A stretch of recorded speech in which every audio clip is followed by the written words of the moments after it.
Hey, what's up, peeps? Spencer Smoot here. This is the second dev vlog of hopefully all of them.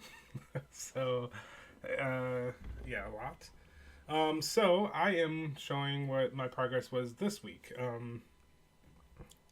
Yeah, so I am making an RTS game. I'm gonna go into what it is later. But so I can't really show you anything because I'm in the middle of redoing um, the input system. And I had a meeting and stuff, or I had therapy and stuff, so I was unable to finish it before I did this. But so it's been interesting because I did two kind of refactorings of my code.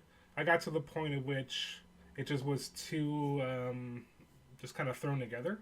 I didn't really know what was going on with it, and it really got to the point at which I was trying to get the units to be able to click on stuff and pass information and stuff like that. So it was just too kind of hacked together.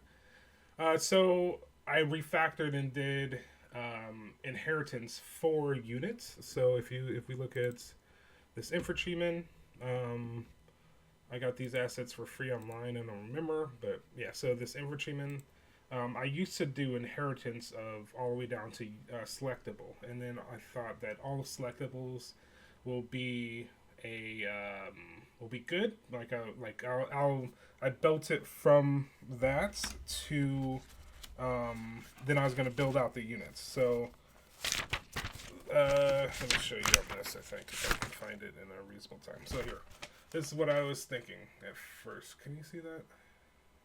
Yeah, maybe not. Okay. Well, anyway, so it went selectables and to units and buildings and player then enemy. The thing is that the class is getting too big. So by the time I got to infantry unit, it was kind of becoming a super class. There's nothing above infantry unit. There's going to be everything else is at the same level, like encoding wise. But the issue was that it's I didn't want it. It was just too much and wasn't modular enough. So I did more research, and then I came up on the modular side. So now you can see that it's all modular. So I can interchange all of this stuff, and I can actually focus on if a bug shows up, I can focus on where it's at. But really, the infantryman class is are literally just initiating the base unit class, and then the base unit class has all this stuff in it. Like health and it sets all the things, because also something else that I learned this week was about, and it feels so much longer ago, but let me go scriptable objects here. So scriptable objects I found out, and I'm using them. So scriptable objects are just this super. It's just such a good way of me being able to just mass kind of set parameters and not have to go and find that stuff. I can just come here to the scriptable object. Then once the or the character gets loaded, then it goes, and it just loads up to this. So I can't play right now because it's compiling errors and stuff because I'm changing. So I'm changing the input system also. So let me go to that part. So I'm doing an input catcher, right? So all of these, and I'm using the new Unity input system. I don't know if it's new or not, but it's the different one that's, let me go here. I'm populating this right now. So all of these are going to be the controls inside, and there might be more. And then these get passed on to here. I just showed you, right? And then from here then I can I'm gonna push out to different classes and different things because I want to keep everything modular. I just want this to catch so I know where it catches, and it's easy to do, right? So, and I'm trying to figure it out. There's still I don't know the system very well, so there's a lot of learning that I have to do. but that's just part of it. So, all right. So what is this game? The game that I'm making is RTS game. Think Starship Troopers and they are billions put together, right? So, and then also I'm sprinkling in some flavor of this book series that I read called Undying Mercenaries. And what it's about, and I can, should I pull? I don't know. No, I'm not gonna pull it up. But what it's about is that you go to a planet. The material, there's a special material that is used to actually for the cloning process, right? Because the in this world, the cloning is okay, and also it's used because humans are fighting somebody else. I don't know the real story of it yet, the entire thing, but they need this cloning stuff, and it's some special material that allows them to be able to upload someone's consciousness in real time. So then, like, say the soldiers out fighting, they're fighting, and then they die, right? And then so they remember everything up to their death, right, in real time. And so with this, I am going to create a kind of, it's a resource thing. So there's 3 resources or 4 resources total in the game. There is metal, there is food, there is the special, and then there is money, right? So metal is to build things. Food is to how many soldiers that you can have. Then the special is to sell. Like you can either, so you land on top of a crater, right, or in a crater, and you have the rock, and you have to mine the rock. But also there's like small amounts of deposits around in the crater, right? So you can go out and get those. The thing is that what I'm thinking about right now, and that, it might not happen, but what I'm thinking about is that you have to explode a charge to break it up, so then therefore it can be refined, right? So you have to go out, and then you go outside of your base, you explode, or you get this resource, and then you have to the convoy back into the safety of your base, and then process it, and then the player decides if they want to send it up to and you'll never ever get it again. So they'll send it up to get money for it, or they can keep it. And what it does is it makes sure that you can actually continue to make clones, and it also like certain weapons need to have it, right?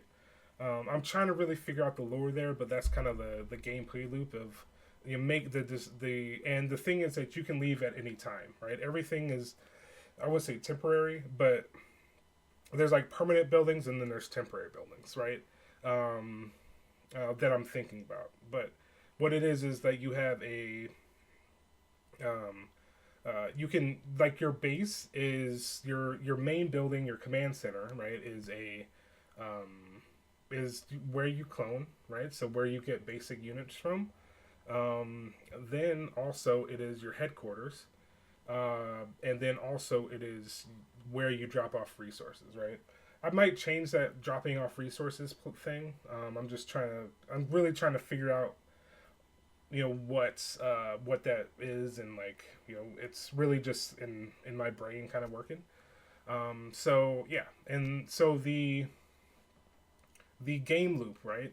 You land on planet, then you build a base, right, and you start harvesting the biggest deposit of the map, right? Because it's where the crater came, or the what's that called?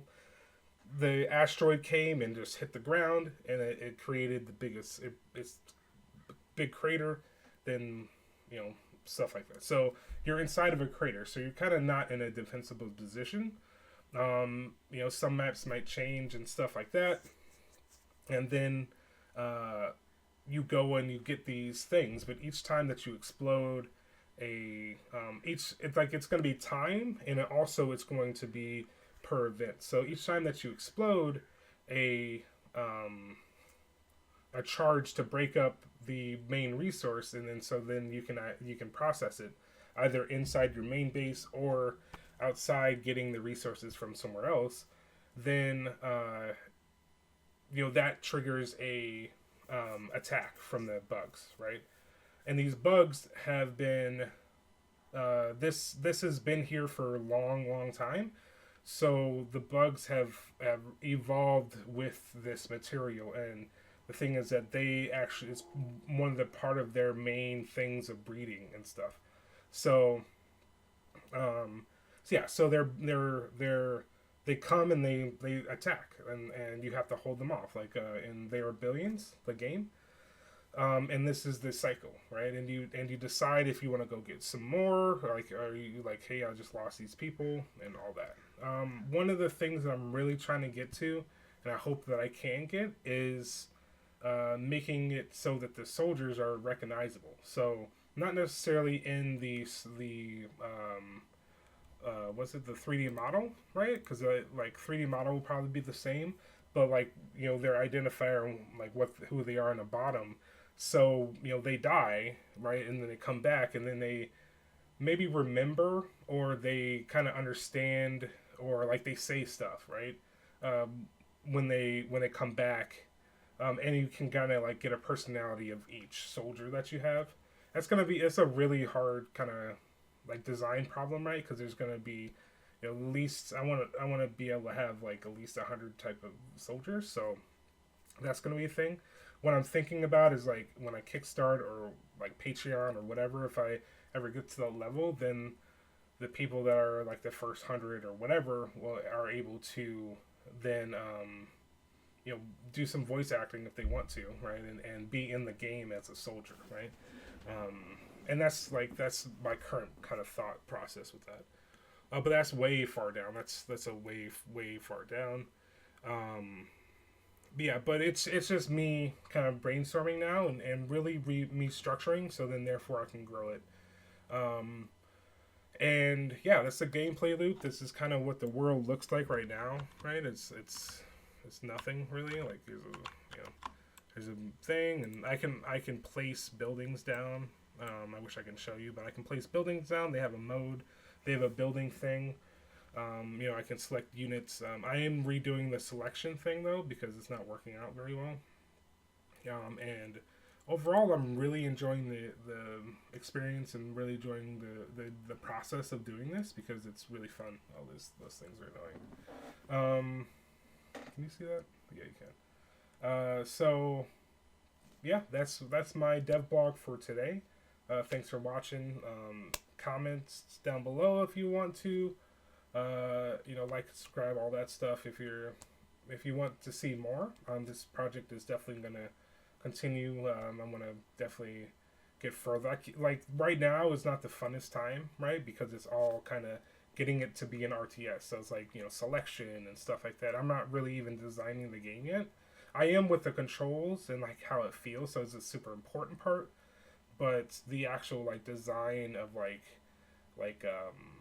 how the player feels and stuff like that is like, it's a big part of controls, but also like how I'm executing the design of it. So also, actually, I'll go through this stuff too. Oh, I forgot to mention, I'm sorry, brain went off this. Sorry. One of like the thing is with progression wise, you actually just pay money to open up new things. So it's kind of like your money is you can spend it on the ground to open up new character things. You might be able to like bring down reinforcements, or you get charged for aerial or orbital strikes or whatever if you really need it. And like inside the game, like inside playing, but also outside of like the the playing part of like you're in the main part. So you'll also be able to buy like permanent upgrades, right? So that's another plan. And also one last thing is I do want to make a day-night cycle, and have that be part of the characteristics of how the insects are actually working. because I want them to glow. So having them glow and like, they attack at dawn or whatever, or they attack at night, just different times. So the world feels a little bit more alive. But yeah, there's a lot of stuff, right? I have a lot of stuff that I want to do, but right now it's just pounding at the pavement, pounding at the iron or whatever you want to call it, and getting it so it's actually I'm not looking to make it feel good right now. It's just looking to be able to add stuff easier than what I had before last week at this time. Because I literally just kind of put that stuff together and just wasn't there. I didn't know what I was doing. So this week I learned a lot too. I learned about abstract functions and also interfaces and stuff like that I never really worked with, but now I understand them. So it's good. It's a good process. Thanks for watching again. I can ramble about this for another hour, so I'm going to let you go. And bye. Have a good day.